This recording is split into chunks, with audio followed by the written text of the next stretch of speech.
हाय मित्रांनो, welcome back to आणखीन एक डेली व्लॉग. आज सकाळची सुरुवात एकदम साधी आणि सिंपल होती. नाश्त्याला मी बेसनचा चिला आणि गरम गरम चहा बनवलेला होता. चहा मी शक्यतो रोज पीत नाहीत, बट आज मूड झालेला होता आणि योगेशसुद्धा म्हटला की आज चहा बनव मस्तपैकी, म्हणून आज चहासुद्धा बनवलेला होता.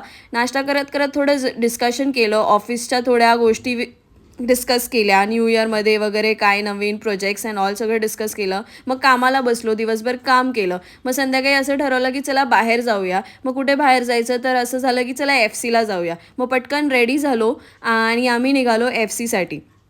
ॲज युजल FC ला जायला तेवढंच ट्रॅफिक होतं. खूप वेळेनंतर FC ला पोचलो. मग असं कॉफी पिली. रिची रिचची कॉफी खूप मस्त लागते. तुम्हाला पाहिजे असेल तर मी डिस्क्रिप्शनमध्ये लोकेशन देते. थोडं शॉपिंग केलं आणि डिनरमध्ये इराणी कॅफेचा खिमा पाव खाल्ला. That's it for today's vlog. भेटूया नेक्स्ट व्लॉगमध्ये. Till then take care. Bye.